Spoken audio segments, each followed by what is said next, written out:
నువ్వు నా బాధ్యత, అలాగే నా తమ్ముడు నా బాధ్యతేగా. ముందు ఆ బాధ్యత తీర్చుకుని. ఇద్దరు ఆలోచనలు ఒకటే కాబట్టి ఆ దేవుడు ఇద్దరిని దగ్గరికి చేర్చాడు. అమ్మని పోలీసులు తీసుకెళ్లారు తాతయ్య. మన ఇళ్ళకి పోలీసులు రావటం అనేది ఎప్పటికీ లేదు. అలాంటిది మన ఇంటి ఆడపడుతున్న స్టేషన్కి తీసుకెళ్లారు. మా చెల్లికి తెలిస్తే నేను స్టేషన్ దాకా రావాల్సిన అవసరం ఏముంటుంది సీఏ గారు? సారీ సార్, తను ఇక్కడికి రాకుండానే పంపించేస్తాను.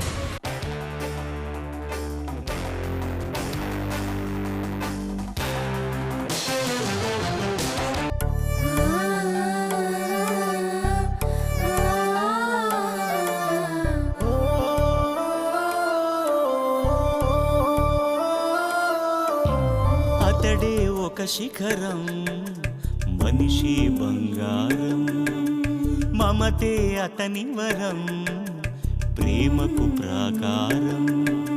సగము తనువు సతికిచ్చాడు, శిరమున గంగను మోశాడు. గరళజ్వాలను మింగినవాడు, పరుల కొరకు తల వంచాడు. పరమశివుని తలపించాడు. శిఖరం శిఖరం శిఖరం శిఖరం శిఖరం శిఖరం శిఖరం శిఖరం.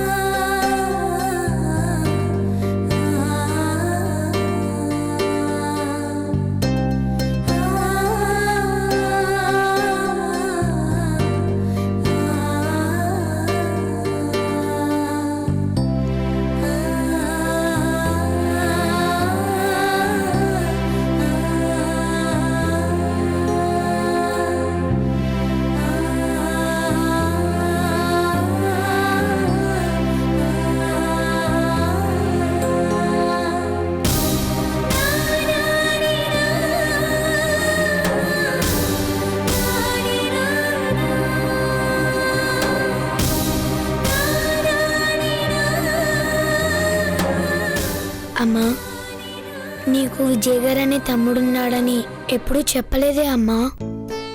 నీకు తమ్ముడంటే మాకు మామయ్యగా. మరి మామయ్యని మాకెప్పుడు చూపించలేదే. అమ్మ బాధపడుతుంది, అవన్నీ అడగకూడదు. మన మామయ్య గురించే కదా అడుగుతున్నాను. జైల్లో ఉంటే మామయ్యని ఎలా చూపిస్తుంది? జైల్లోనా? అంటే మామయ్య చెడ్డవాడు? మామయ్య కాదు, మన నాన్నే చెడ్డవాడు. అందరూ మంచివాళ్లే, మన నాన్నే చెడ్డవాడు. నాన్న చెడ్డవాడైతే మరి పోలీసులు నాన్నని జైల్లో పెట్టి కొడతారా? పోలీసులు కాదు, ఈశ్వర్ మావయ్య కూడా నాన్నని కొడతారు. పిల్లలు అమ్మను ఎందుకు ఏడిపిస్తారు? భోజనం చదువుగాని రండి. మేమేం ఏడిపించడం లేదు, అమ్మే ఏడుస్తుంది. ఏడవద్దని చెప్పు తాతయ్య. ఏడుపు చెబితే వినదమ్మా. మనసులో బాధ కరిగేంత వరకు అది ఆగదు. మీ రెండమ్మా భోంచేసి పడుకుందరు గారి. మాకొద్దు. ఏమ్మా? ఇక్కడ అమ్మ అన్నం తినలేదు, అక్కడ నాన్న తిన్నాడో లేదో. అమ్మ తర్వాత తింటుందమ్మా. తర్వాత అమ్మతోనే కలిసి తింటాం. అమ్మ కళ్యాణి, నువ్వైనా చెప్పమ్మా. వెళ్ళి తినేసి పడుకోండి. నువ్వు రా అమ్మా, తిందాం. అవునమ్మా. నాతో మీకెందుకురా, వెళ్ళి తినండి. కష్టాలకి కన్నీళ్ళకి అర్థం తెలియని వయసు అమ్మ వాళ్ళు. ఎందుకమ్మా కసురుకుంటావు?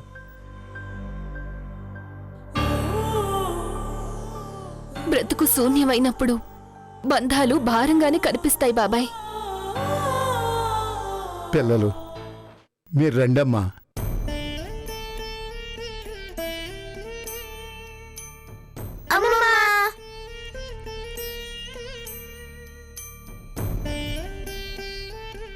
అమ్మా, ఏ తల్లైనా బిడ్డ కాపురం చూడటానికి వస్తుంది.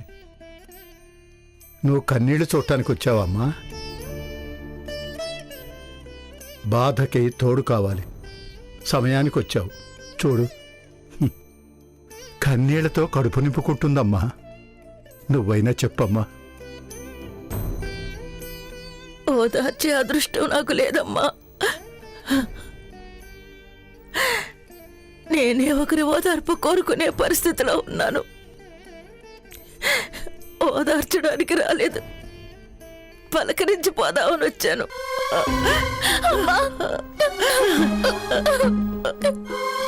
కళ్యాణి, కళ్యాణి,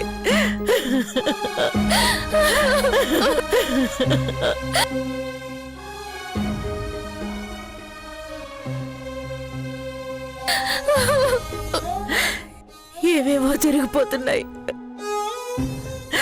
ఏ ఇంట్లోనూ జరగనివన్నీ మా ఇంట్లోనే జరుగుతున్నాయి. ఏంటమ్మా ఇది? నా కోడల్ని చంపేశాడు.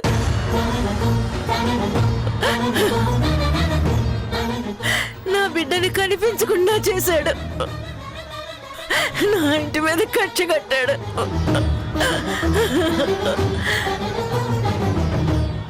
అలాంటి వాడి నాశనాన్ని కోరుకోవాలి. కానీ నా దురదృష్టానికి అతను నా ఇంటి అల్లుడయ్యాడు. అలాంటి అల్లుడు బాగుండాలని ఏ అత్త కోరుకోదు.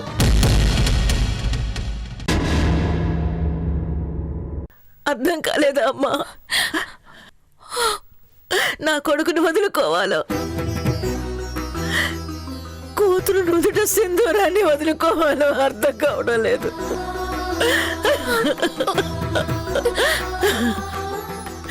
మీ అన్న ఆవేశం నీ 5వ తనాన్ని అడుగుతుంది. ఆపాల్సిన తల్లి మనసు కూడా అది సరైన శిక్షే అంటుంది. శిక్ష అక్కడ పడినా అనుభవించాల్సింది నువ్వే. ఏ తల్లికి ఇలాంటి పరిస్థితి రాకూడదు. తప్పు చేసిన వాడికి తప్పు విలువ తెలియాలి అంటే శిక్ష పడాలి. ధర్మం గెలవాలి అంటే దాన్ని బంధాలతో బంధించకూడదు. ఒక బిడ్డనిచ్చిన పాపానికి మరో బిడ్డ జీవితాన్ని నాశనం చేశాడు.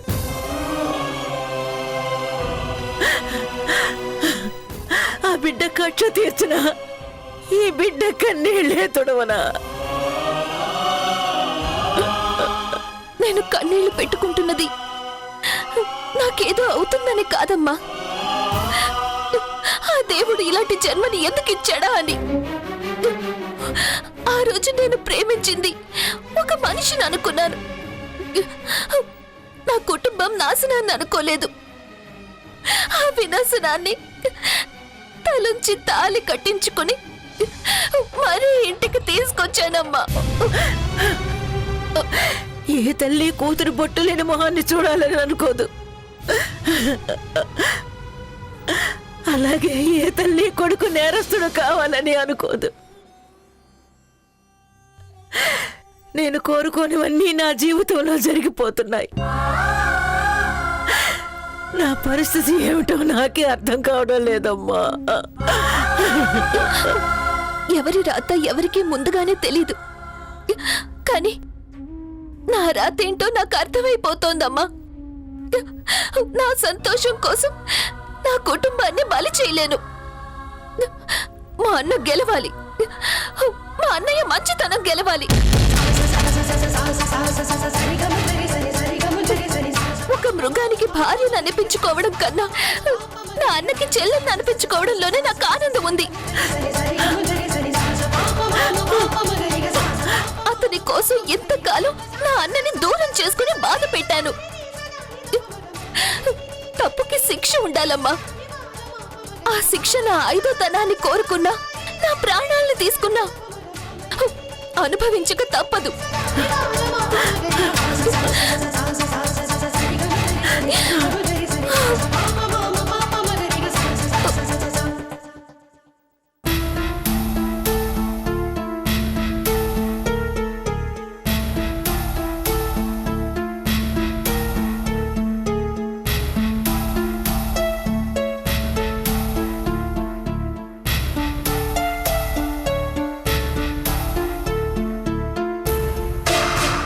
ఎక్కడికి? గదిలోకి. ఏ గదిలోకి? ఈ గదిలోకి. నువ్వు పడుకోవాల్సింది ఆ గదిలో కాదు, పైన గదిలో. వెళ్ళు.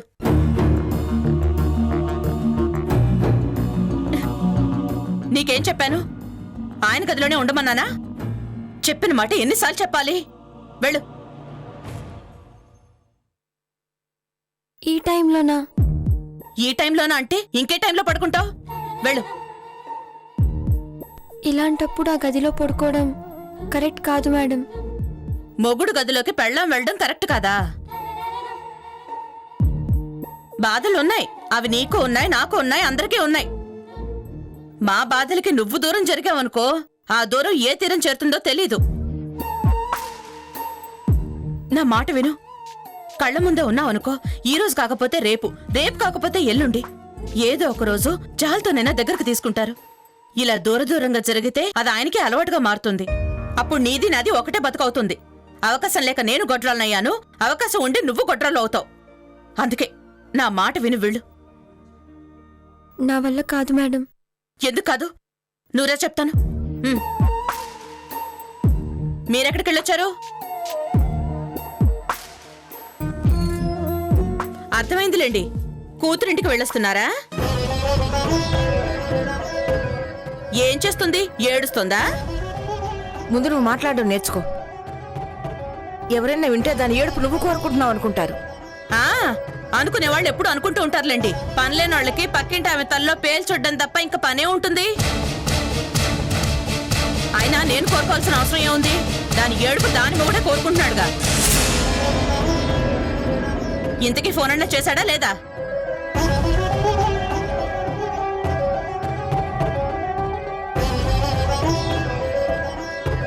ఏంటో ఎవరు ఏం మాట్లాడరు, ఇంట్లో ఉన్నట్టే లేదు. విజయ్ ఏమయ్యాడో, ఈ అశోక్ ఏమయ్యాడో, ఎవరున్నారో తెలీదు, ఎవరు పోయారో తెలీదు.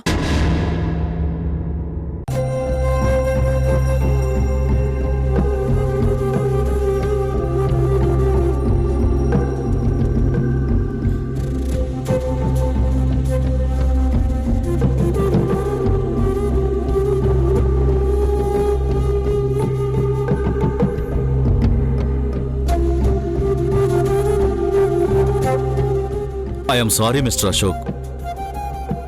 ప్రాణం ఉందని చెప్పడానికి పల్స్ కొట్టుకుంటున్నాయే తప్ప ఈ ప్రపంచంతో సంబంధం లేకుండా కోమాలో ఉంది.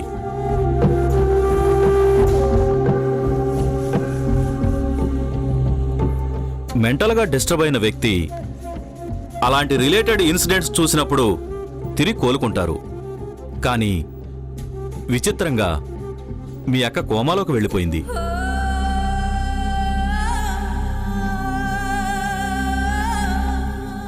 డాక్టర్గా నేను అబద్ధం చెప్పకూడదు. తిరిగి తను స్పృహలోకి రావటానికి అవకాశం 99% లేదు. అలా అనకండి డాక్టర్. తను నా కక్క కాదు, అమ్మా. నా అమ్మని ఎలా అయినా బతికించండి డాక్టర్, ప్లీజ్. అశోక్, చెప్పింది అర్థం చేసుకోండి. ప్రాణం పోయటం నా వృత్తి. అవకాశం ఉంటే నేను ఎందుకలా చెప్తాను? వినడానికి కష్టంగా ఉన్నా వాస్తవం అదే. నో డాక్టర్, అలా అనొద్దు. మా అక్క బతకాలి.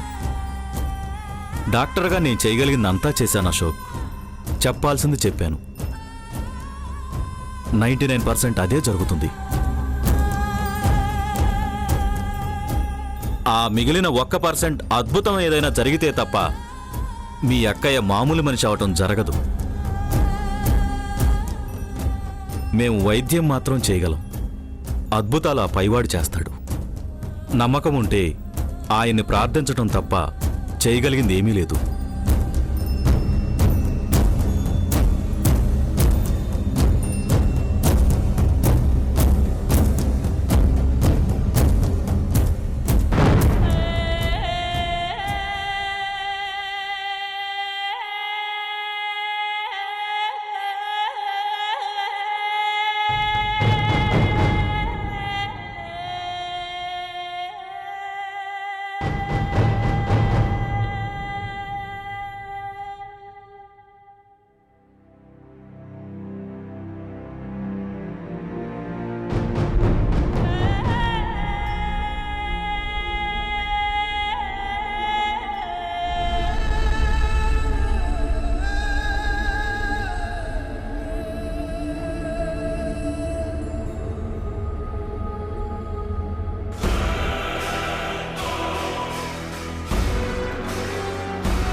వాడు ఎలా ఉన్నాడు?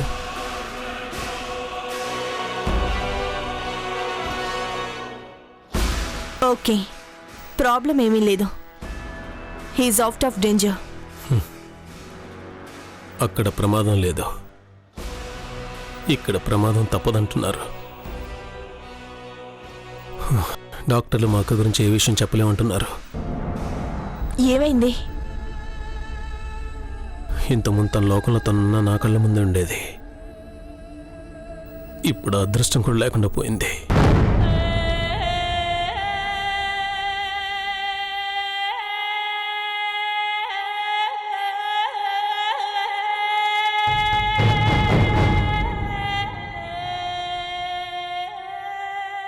వరుదినే మనకు మిగిలిన ఏకైక ఆయుధం వాడు. నాకు తెలుసు. జాగ్రత్తని ప్రత్యేకించి చెప్పాల్సిన అవసరం నీకు లేదనుకుంటాను.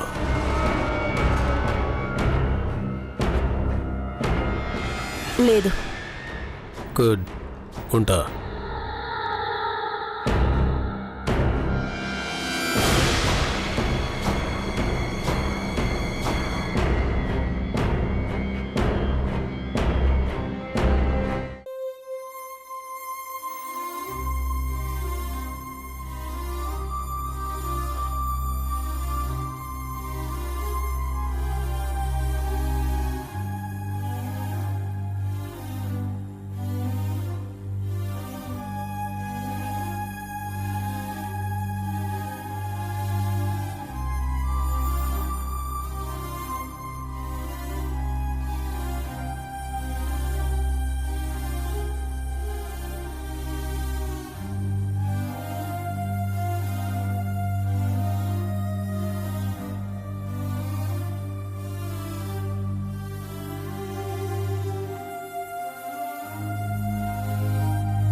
గౌతమి, గౌతమి, ఏంటి మాస్టారు, ఏమైనా కావాలా?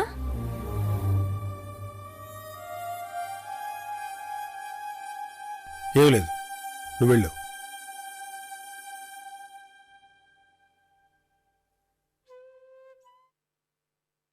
మాస్టారు, మ్యాథ్స్లో చిన్న డౌట్ ఉంది.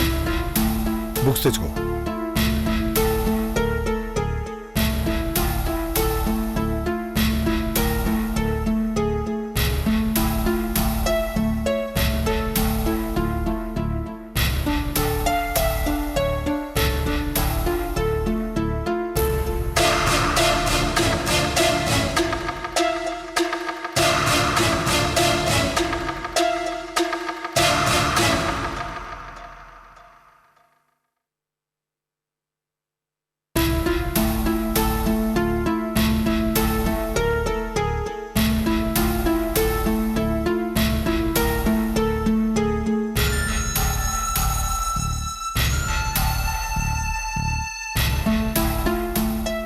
నెక్స్ట్.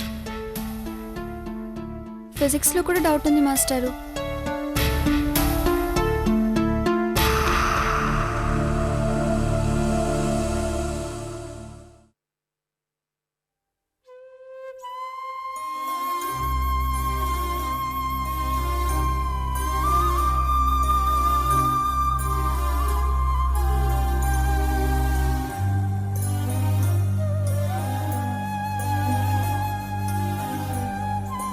భోంచేసావా?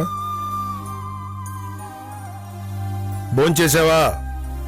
ఇదంతా నా వల్లే కదా.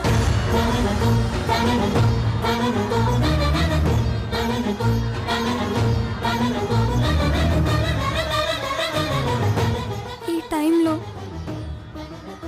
మీకు స్కూల్ ఉంటే బాగుండేది కదా మాస్టారు.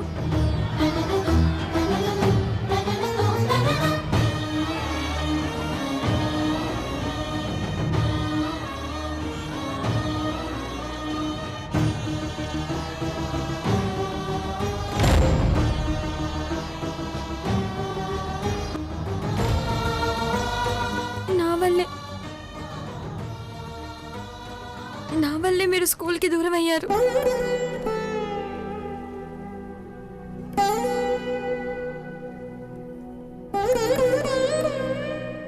నేను చేసిన తప్పుకి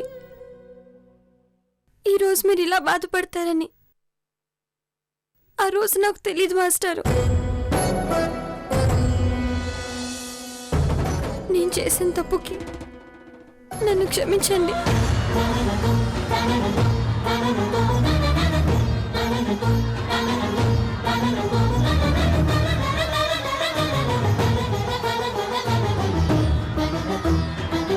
పుస్తకంలో పాఠాలు చూసి రాసుకుని నువ్వేం చేస్తావు గౌతమి?